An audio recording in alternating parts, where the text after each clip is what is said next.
일어나셔서요 함께 하나님 말씀 나누겠습니다. 출애굽기 3장 1절에서 6절 말씀 되겠습니다.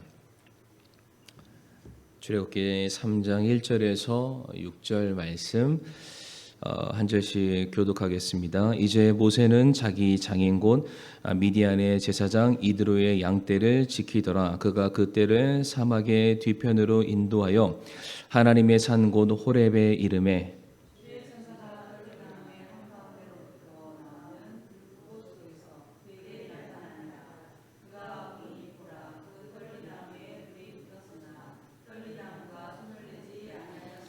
모세가 이르되 이제 내가 옆으로 가서 이 큰 광경을 보리라. 떨기나무가 어찌하여 타지 아니하는가 하였더라.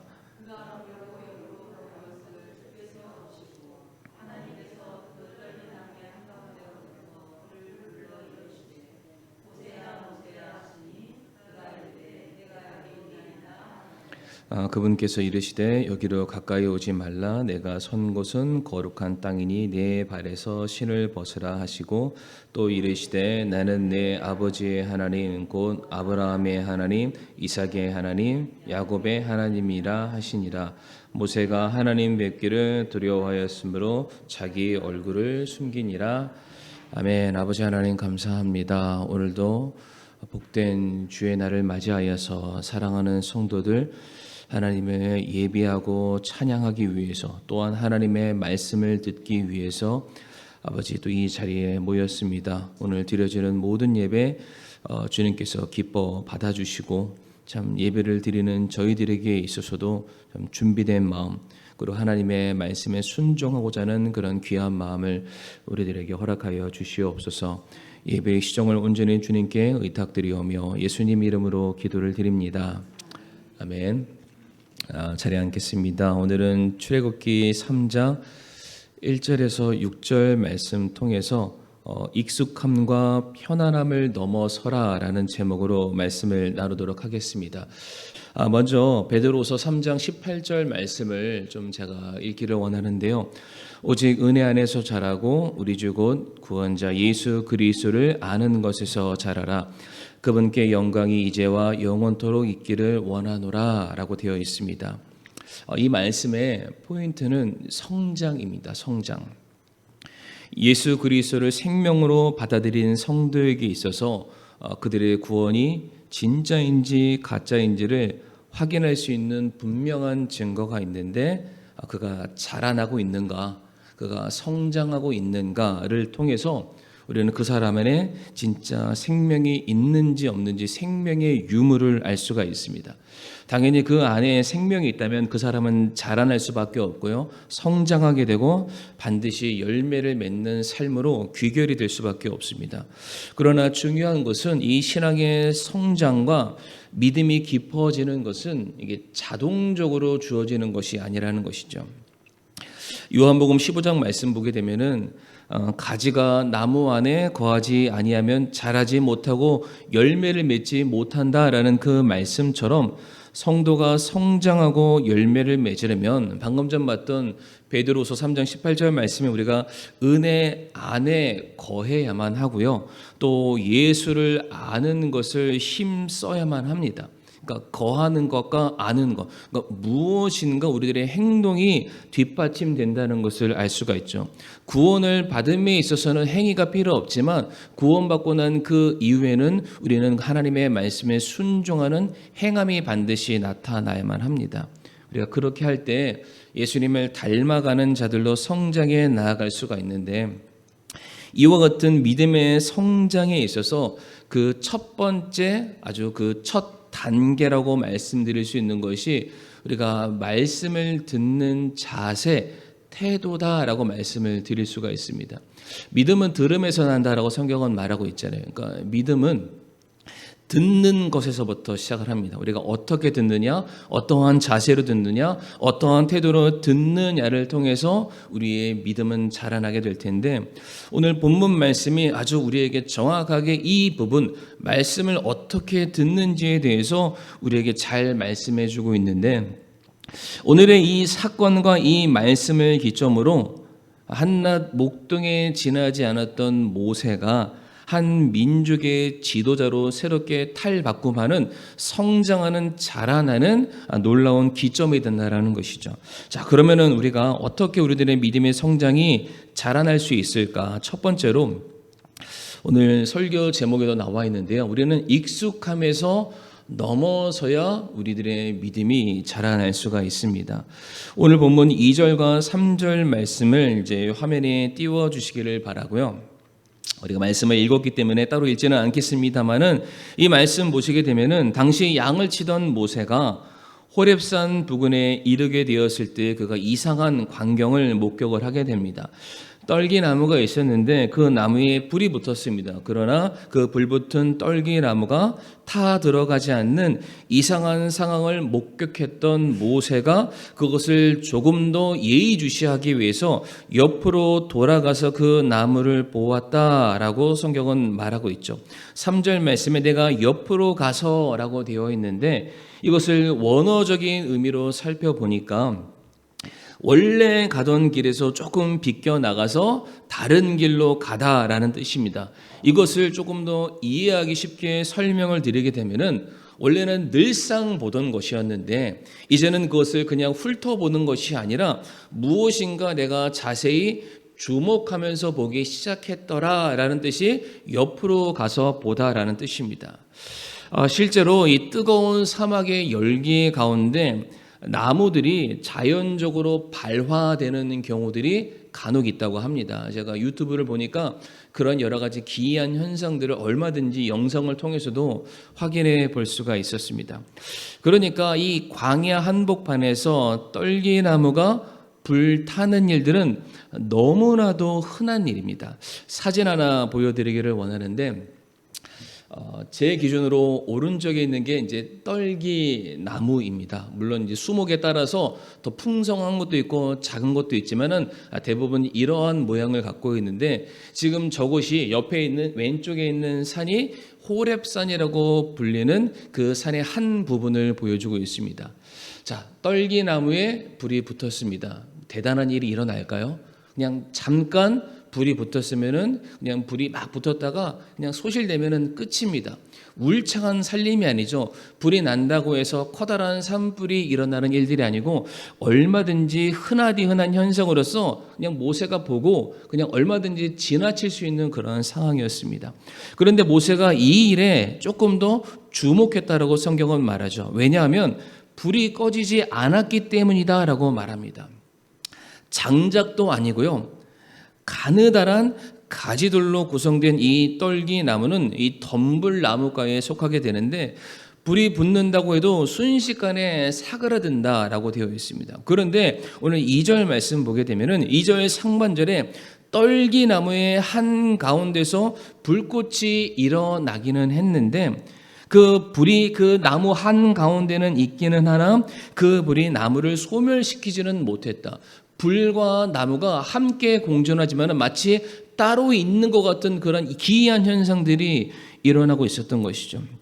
바로 이와 같은 비상식적인 상황을 모세가 주목하기 시작했고 그것을 관찰하기 위해서 접근하기 시작했습니다. 그래서 3절 말씀 보게 되면은 옆으로 가서 모세가 뭐라고 말하냐면은 이 큰 광경을 보리라라고 되어 있는데 큰 광경이라는 것은 큰 불이 일어났다, 큰 나무를 보았다라는 것이 아니라 내가 그것을 무엇인가 기이하게 여기기 시작했다. 어떠한 징조로서 내가 이것을 살펴보기 시작했다. 무엇인가 중요한 메시지가 있다라는 것을 인지하고 그 사물을 주목하기 시작했다라는 뜻입니다.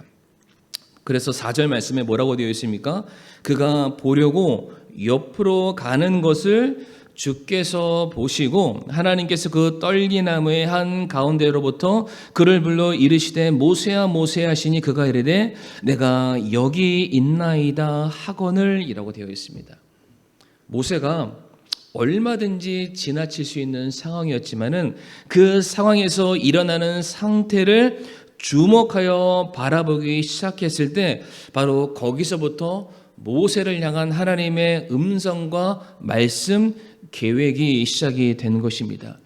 제가 말씀을 따로 준비하지는 않았지만은 요한복음 5장 25절 말씀에 예수님께서 무슨 말씀을 하시냐면은 죽은 자들에게 하나님의 음성이 들을 때가 오는데 듣는 자는 살아나리라 라고 말씀하십니다.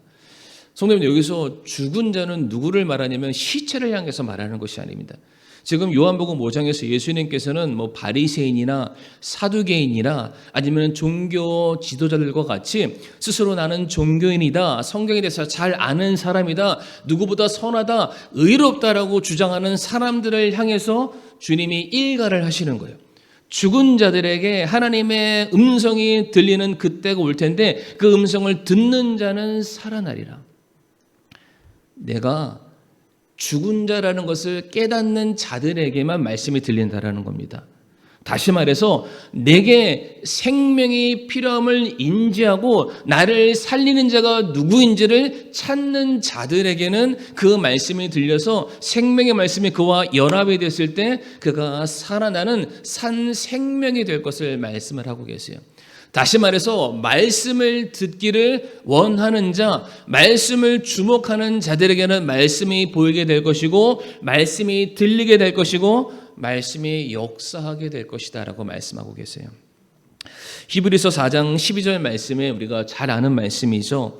하나님의 말씀은 살아있고 권능이 있으며 양날 달린 어떤 검보다도 예리하여 혼과 영과 및 관절과 골수를 찔러 둘로 나누기까지 하고 또 마음의 생각과 의도를 분별한다라고 말씀을 하십니다.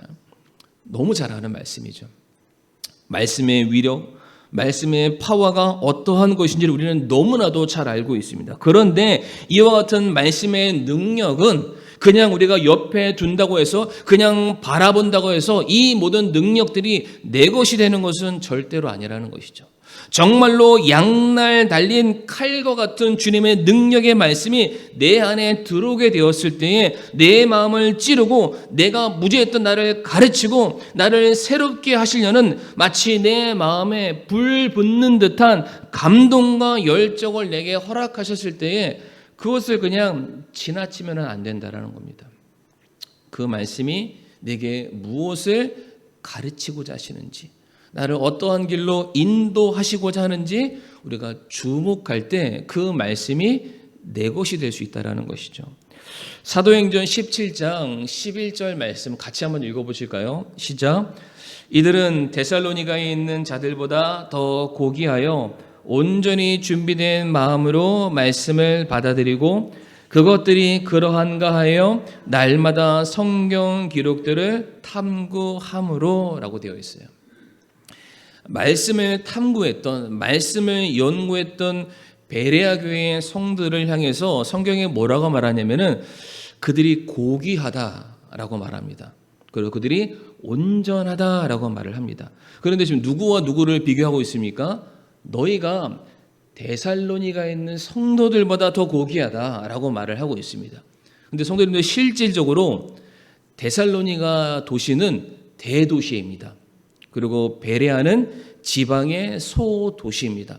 그러니까 실질적으로 우리 눈에 보여지는 삶의 수준과 어떤 격차를 보게 되면은 데살로니가 살고 있는 사람들이 더 고귀하게 보여야 되고 더 잘 사는 사람들처럼 보여야 되고 더 똑똑한 사람들처럼 보일 수밖에 없습니다.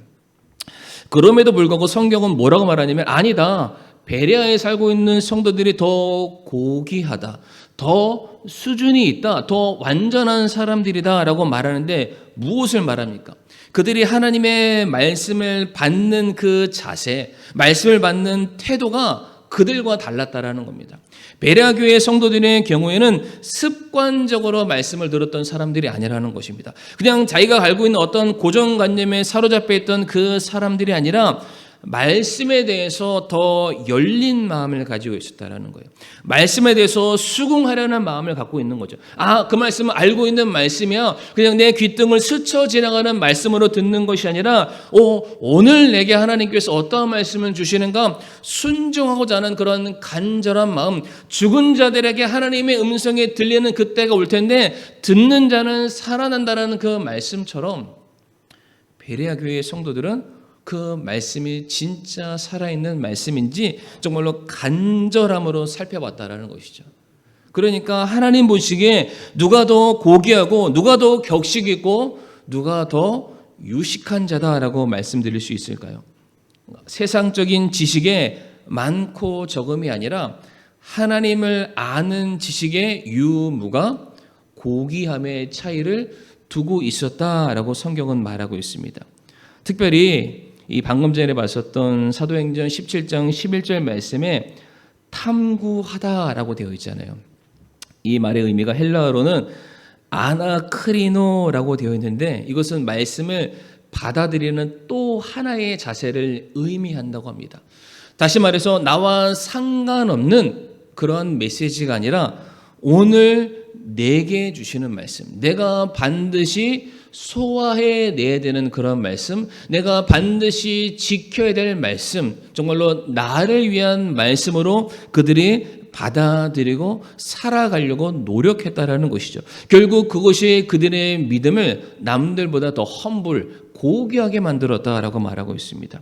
이처럼 모든 성도들에게는 하나님의 말씀이 계속해서 주어지고 있습니다. 그러나 우리가 그 말씀을 한번 내 귓전에 들려지고 사라지는 음성으로 듣는 것이 아니라 그 말씀을 내 마음에 새겨지게 하고 그 말씀을 내 삶을 이끌어가는 내 삶의 표대로 우리가 삼게 된다면 그 사람 안에 하나님의 말씀은 능력으로 나타날 수밖에 없고 열매로 맺어지게 될 것입니다.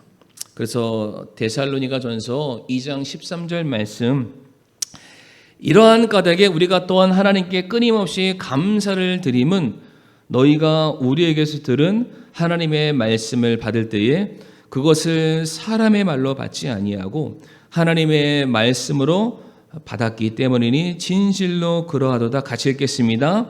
그 말씀이 또한 믿는 너희 안에서 효력 있게 일하느니라. 아멘. 어떻게 하나님의 말씀이 우리 안에서 역사하십니까?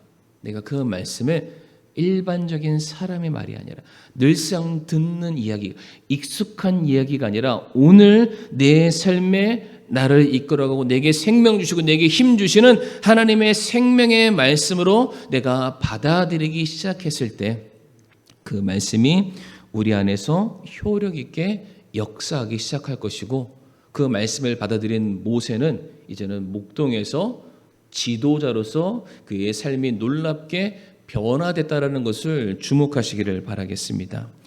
두 번째로 우리의 믿음이 자라기 위해서 우리에게 필요한 것은 무엇이냐면은 바로 편안함에서 우리가 넘어서야만 합니다. 오늘 본문 4절과 5절 말씀을 이제 화면에 띄워 주시고요. 4절과 5절 말씀 보게 되면은 이제 드디어 그 불타지만 꺼지지 않는 떨기나무를 바라보면서 옆으로 다가갔던 모세, 그 다가오는 모세를 바라보시면서 주님께서 그를 부르시기 시작했을 때 모세가 하나님의 부르심에 응답합니다. 네, 제가 여기 있습니다. 그때 한 걸음 한 걸음 다가서려 하자 하나님께서 모세에게 다가오지 말라라고 말씀하십니다. 분명히 부르셨는데 오지 말라고 하세요. 그러면서 모세에게 한 가지 조건을 내거시는데 그것은 무엇이냐면은 지금 네가 선 곳은 거룩한 땅이니 네 발에서 신을 벗어라. 네가 네 발에 있는 신을 벗은 후에야 네가 내게 올 수 있다라고 말씀을 하십니다. 오랫도록 신앙생활 하신 우리 성도님들 이 신을 벗는 의미가 뭔지 아마 잘 아실 텐데 신을 벗는 의미는 대표적으로는 종됨, 내가 종이라는 사실을 인정하는 행위이죠. 권위자 앞에서 절대 복종, 낮아짐의 표시를 하는 행위가 신을 벗는 것이고요. 마찬가지로 내가 가지고 있는 모든 권리와 모든 의무를 포기하는 것이 바로 신을 벗는 행위입니다. 그래서 아마 기억하실 거예요. 그 탕자가 집으로 돌아왔을 때 아버지가 탕자에게 제일 먼저 신을 신겼죠. 그 얘기는 탕자가 이방 타지에서 종된 삶을 살았다라는 것을 아마 기억하실 겁니다. 이와 같이 신을 벗는 행위는 여호수아 5장에서도 등장하는데 여호수아 5장 14절과 15절 말씀 한번 띄워주시겠습니까? 이제 이스라엘 백성들이 가나안을 입성해서 이제 그들이 점령하는 바로 그 시점이죠. 여리고성을 앞에 두고 여호수아가 이제 군대 대장 천사장을 만나는 그 사건인데 14절 말씀에 그가 이르되 아니라 나는 지금 주의 군대의 대장으로 왔느니라 하니 여호수아가 얼굴을 땅에 대고 경배하며 그에게 이르되 내 주께서 자신의 종에게 무슨 말씀을 하려 하시나이까 하매 주의 군대의 대장이 여호수아에게 이르되 내가 선 곳은 거룩하니 내 발에서 신을 벗으라 하매 여호수아가 그대로 행하니라 라고 되어 있습니다.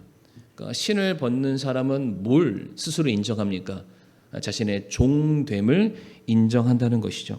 즉 하나님께서 지금 모세에게 신을 벗으라는 말의 진의는 무엇이냐면 내가 지금부터 너에게 어떠한 메시지를 전할 거다. 너에게 어떤 사명을 줄 것이다. 너에게 어떤 말을 하게 될 것인데 그 말을 듣는 너는 내 앞에 종으로 서 있는 것이다.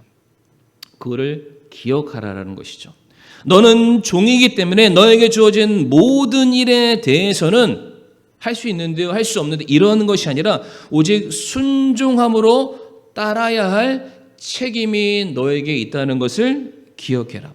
네가 듣기 좋아하는 말만 내가 너에게 주는 것이 아니라 어떠한 말들은 네가 듣기 싫어하는 말들이 될 수도 있을 것이다. 네가 원하는 말만 내가 주는 것이 아니라 네가 원치 않는 말도 너에게 줄 것이다. 그러나 분명한 것은 너에게 전해지는 그 말은 나의 뜻이고 나의 계획이기 때문에 이것은 반드시 이루어지게 될 것이다. 그러기 위해서 때때로 너희의 성품을 바꿀 수도 있다. 때때로 네가 살고 있는 너희들의 그 환경들이 너를 억누를 수도 있겠지만 분명한 것은 너는 이 말을 듣는 자로 이 자리에 서 있다라는 것을 절대로 잊지 말아라. 신을 벗어라. 내 앞에 종됨을 인정해 보여라 라고 말씀하고 계세요. 참 이와 같은 이 상황들이 우리에게 주는 메시지가 무엇이냐면은 참 우리가 말씀을 들을 때 과연 어떠한 마음으로 말씀을 듣는지에 대해서 우리는 우리 자신을 한번 좀 돌이켜볼 필요가 있다라고 생각을 합니다. 우리 성도님들 주일날 어떤 기대로 오십니까? 물론 이 사랑하는 성도들을 만난다라는 기대감도 있지만 또 오늘도 하나님께서 내게 어떠한 말씀을 주실까라는 그런 기대를 가지고도 아마 오셨을 텐데 혹시 그 말씀을 듣는 내가 혹시 종의 마음으로 오셨습니까? 아니면 무엇인가 하나님과 1대1 거래하는 마음으로 이 자리에 오셨습니까? 우리가 말씀을 들을 때 잊지 말아야 될 것은 성경을 통해서 전해지는 하나님의 이 놀라운 메시지는 단순히 교훈적인 메시지, 도덕적이고 이 세상의 풍조를 해석하고 적용해서 이 땅에서 잘 살고 잘 먹고 잘 누리는 그러한 삶의 유익을 위해서 주는 말씀이 절대로 아니라는 것이죠. 물론 하나님께서 모든 것을 통해서 합력하여 선을 이루시겠지만 우선은 그 모든 말씀을 통해서 하나님은 자신의 뜻을 이루기를 원하고 계시고요. 하나님은 하나님의 영광을 드러내기를 원하십니다. 그 일들을 위해서 우리에게 무엇을 요구하시냐면은 순종을 요구하십니다. 순종. 우리가 순종할 때 비록 그것은 내가 원하는 것은 아니지만은 우리는 순종할 때 그 말씀을 두렵고 떨리는 마음으로 경외하기 시작했을 때 우리는 그 말씀과 하나가 되는 것이고요. 그 말씀이 성취되는 놀라운 기쁨을 함께 누리는 은혜를 경험하게 되는 것입니다. 그래서 디모데후서 3장 16절과 3장 17절 말씀 보게 되면 모든 성경 기록은 하나님의 영감으로 주신 것으로 교리와 책망과 바로잡음과 의로 교육하기에 유익하니 이것은 하나님의 사람이 완전하게 되어 모든 선한 일에 철저히 갖추어지게 하려 함이다라고 되어 있죠. 이 말씀은 봐도 너무 좋은 것 같은데 말씀이 왜 주어지냐? 나라는 사람의 인생의 완전함을 위해 주어진 것이 아니라 이제 내가 그리스도 안에서 새로운 피조물과 창조물이 되었기 때문에 이제는 우리가 하나님의 사람으로 살아가야만 합니다. 그것을 위해서 하나님의 사람으로서 완전하게 살아가도록 내 꿈과 내 비전과 내 야망을 성취하기 위해서가 아니라 내 안에서 역사하시는 하나님의 선하신 일을 철저하게 이루도록 하나님께서는 우리에게 말씀하신다라는 거예요. 그래서 하나님의 말씀은 철저하게 우리를 하나님의 뜻으로 인도해 나가시게 될 것입니다. 죄로 인해 시작된 죄인 되었던 우리들을 이제는 거듭나고 온전하고 성숙한 자로 이끌어 가시기 위해서 우리를 날마다 가르치실 것이고요. 우리의 허물을 계속해서 드러내시게 될 것이고요. 우리의 죄악이 무엇인지를 계속해서 가르쳐 주시게 될 것입니다. 그 말씀을 통해서 우리는 계속해서 새로워지게 되는 것이고요. 그렇게 새로워지는 과정을 통해서 우리는 성장하게 되는 것이고, 성장을 통해서 열매를 맺게 된다는 것이죠. 다시 말해서 말씀이 우리에게 주어졌을 때 종됨의 자세가 너무나도 중요하다. 그냥 편안하게 내게 듣고 싶은 말만 듣고 듣기 싫은 말은 퉁퉁 튕겨내는 것이 아니라 한 말씀 한 말씀 내게 필요한 말씀, 내게 주시는 하나님의 절대적인 명령이라는 그 의미를 우리가 받아들이기 시작했을 때 우리들의 삶이 변하게 된다는 겁니다. 제가 이제 이번에 대만 선교처를 이제 다녀오면서 이제 가오슝에서 타이페이로 잠깐 올라갔습니다. 거기에 이제 유명한 용산사라는 게 있습니다. 이제 대만을 대표하는 사찰인데 아마 이제 막 아시는 분들은 아실 텐데 거기에 진짜 온갖 신들이 이제 막 수두룩 빽빽하게 다 있습니다. 근데 이제 뭐 제가 거기에 절하러 간 건 아니고요. 한번 이제 경험하기 위해서 잠깐 들어갔다 나왔는데 제가 거기에서 뭘 주목했냐면 이제 사진 하나 보여주시면 감사하겠습니다. 이제 들어가는 입구에 저런 게 있습니다. 그러니까 마치 우리가 옛날에 뽑기 하는 것처럼 돼 있는 게 딱 있고 이제 저 앞에는 이제 수많은 이제 신들이 있는데 그 사람들이 그 신들을 향해서 이제 절을 합니다. 절을 하면서 이 자리에서 이제 뭘 하냐면 순서가 있습니다. 그 옆에 보면은 이제 그 반달 모양처럼 생긴 거 보이시죠? 이제 그 두 개를 딱 집어요. 두 개를 집고 땅에다가 딱 던집니다. 우리 집사님 사진 하나 넘겨주시겠습니까? 딱 두 개를 넘겼을 때 저 모양이 나오면은 이제 yes, no, no 이렇게 나오는 거예요. 그러니까 점괘를 치는 겁니다. 던졌을 때. 그래서 두 개를 던졌을 때 서로가 다른 방향으로 나오면은 yes. 근데 똑같은 방향, 똑같이 앞이 나거나 똑같이 뒤가 나오거나 혹여나 겹쳐지게 되면은 no라는 거예요. 그런데 한 번 무엇인가를 자기가 구했을 때 세 번까지 할 수 있습니다. 그러니까 예를 들어서 하나님이 아니죠. 건강을 위해서 비는 거예요. 그래놓고 내가 건강해질까요? 안 건강해질까요? 딱 던졌어요. 노 나오면 어떻게 되는 거예요? 황당하잖아요. 다시 던지는 겁니다. 세 번까지 던집니다. 그래 놓고는 그 옆에 보면 아까 기다란 짝대기 있었죠. 네, 짝대기를 딱 뽑으면은 짝대기에 번호가 있습니다. 번호가. 예전에 우리 성도님들 그런 거 해보셨나요? 그거 그 설탕으로 만든 사탕을 막 뽑기 했던 거 아마 비슷합니다. 그거를 딱 뽑아놓으면 저 맨 위에 번호가 있는데 그 번호를 보고 저 옆에 가면은 함이 있습니다. 그 함을 열면은 이제 글씨들이 적혀 있어요. 이제 그게 자기에게 주어진 점괘인 거예요. 그런데 제가 이제 이걸 왜 보여드리냐면 영상을 제가 하나 찍어 왔는데 제가 영상은 따로 보여드리지는 않겠습니다. 이게 사람이 세 번까지 해야 되잖아요. 계속 하더라고요. 자기에게 유리한 점괘가 나올 때까지 계속 하는데 어떤 사람을 봤냐면은 원래는 이제 딱 집으면 무릎 위에서 던져야 된대요. 무릎 위에서. 그러니까 탁 던지면은 탁 튀기면서 나와야 되잖아요. 그런데 제가 본 어떤 사람은 허리를 반을 숙입니다. 그리고 그거를 지상에서 땅에서 한 5cm 정도 되는 위치에 손을 딱 대고 마치 우리가 그 공기를 살짝 뚝 떨어뜨리는 거예요. 뭘까요? 내가 원하는 답을 디자인하는 거예요. 원하는 답이 나올 때까지 계속 하더라고요. 그리고 또 심지어는 이렇게 하다가 뽑는데 만약에 뽑았을 때 1번이 나왔잖아요. 근데 다음에 또 1번 나오면은 그거 내려놔요. 다른 걸 뽑습니다. 뭘 얘기하나요?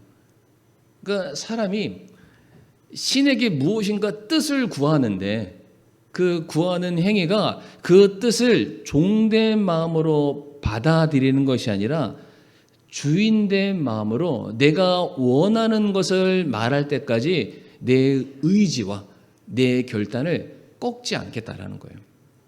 참 이것을 보면서 안타깝다. 그들이 과연 저 앞에 있는 신들을 섬기는 것인지 자기 자신을 섬기는 것인지 좀 헷갈리는 그런 상황이었는데, 아마 기억하실 거예요. 제가 지지난주 수요일 날 타락의 과정에 대해서 설명을 드렸었는데, 사람들이 하나님을 떠나고 산당을 세우고 우상을 세우고 잘못된 제물을 바치는 그 모든 과정들이 무엇이었냐면, 하나님의 절대적인 기준에서 벗어나서 나라는 사람의 기준을 세워놓고 내 꿈과 내 야망을 성취하는 그 일에만 사람들이 몰두했다라는 것입니다. 결국 그것이 이스라엘의 파멸을 가져오게 되었고 이스라엘이 드디어 멸망할 수밖에 없는 단초를 제공했다 말씀드리지 않았습니까? 사무엘상 3장 10절 말씀 보게 되면 하나님의 말씀이 어린 사무엘에게 임하게 됩니다. 주께서 오셔서 서시고 다른 때와 같이 사무엘아 사무엘하고 부르시니 그때에 사무엘이 응답하되 말씀하옵소서 주의 종이 듣나이다 하더라. 어린 사무엘이 말하는 거예요. 주님의 종이 여기 있습니다. 말씀해 주시옵소서. 그랬더니 이어지는 19절 말씀에 사무엘이 자라매 주께서 그와 함께 하셔서 그의 말들 중 하나도 땅에 떨어지지 아니했다. 사무엘이라는 사람이 대단한 사람이기 때문에 그가 하는 모든 말들이 이루어졌다는 것이 아니라 사무엘은 하나님 앞에서 종된 사람으로 섰습니다. 종된 사람은 자신의 뜻을 주장하지 않습니다. 하나님이 주신 그 말씀을 그대로 사람들에게 선포하고 그 말씀에 순종하는 사람이 종이죠. 그러니까 사무엘을 통해서는 사무엘의 말이 나간 것이 아니라 하나님의 말씀만이 전해졌기 때문에 그의 모든 말들이 그대로 다 이루어질 수밖에 없었다라고 되어 있습니다. 우리가 이러한 마음으로 이러한 자세로 말씀을 들어야 한다라는 겁니다. 종된 마음을 갖지 않으면 그 말씀을 우리 안에서 역사할 수가 없다라는 것이죠. 우리 사랑하는 성도 여러분 여쭤보겠습니다. 혹시 하나님께서 성도님들에게 원치 않는 것을 요구하신다 할지라도, 내가 기대하지 않는 것을 내게 말씀하신다 할지라도, 혹여나 내 마음의 모든 생각들과 계획들을 전부 다 무너뜨리는 그런 말씀을 내게 주신다 할지라도 그 말씀에 아멘으로 순종하실 준비가 되어 있으십니까? 하나님의 모든 말씀 앞에 하나님, 저라는 사람은 종에 불과합니다. 종은 상전의 말에 오직 순종할 따름입니다. 제게 말씀하세요. 주의 종이 듣겠나이다. 이 마음으로 우리가 말씀을 들을 때에 우리들의 삶은 반드시 변할 수밖에 없습니다. 모세가 그렇게 했기 때문에 일개 목동이 한 민족을 이끌어가는 지도자로 변하게 되었다는 것이죠. 말씀을 마무리하겠습니다. 우리 성도님들께서는 하나님의 부르심에, 하나님의 말씀에 어떻게 반응하십니까? 우리가 너무 신앙생활을 오래 했죠. 오래 하다 보면은 말씀을 들으면은 너무 익숙하게 느껴질 때가 많이 있고요. 그냥 그런가 보다 스쳐 지나가는 것처럼 아무 의미 없는 것처럼 우리가 살아갈 때가 너무나도 많습니다. 하나님이 내게 무슨 메시지를 주시고자 계속해서 말씀을 통해서 양날 달린 검의 말씀이 계속해서 내 마음을 찌르고 계시지만 별거 아니야. 그냥 지나가는 그런 익숙함은 우리들의 성장을 방해하는 요소가 될 수 있고요. 또 우리가 편안함이죠. 종된 마음을 갖지 않고 주인된 마음으로 그 어떠한 말씀에도 순종하기를 꺼려한다면 우리들의 믿음은 결코 자라날 수가 없습니다. 익숙함에서 벗어나야 되고요. 편안함에서 벗어나야 됩니다. 말씀에 더더욱더 주목해야 되고 그 말씀 앞에 종된 내 자세를 인정하기 시작했을 때 우리의 믿음은 놀랍게 변화될 것입니다. 이 시간 다 같이 오늘 말씀을 우리가 떠올리시면서 함께 기도하기를 원합니다. 익숙함과 편안함에서 벗어나게 해달라고, 믿음이 한층 더 자라날 수 있게 해달라고 이 시간 함께 보내주기를 기도하겠습니다.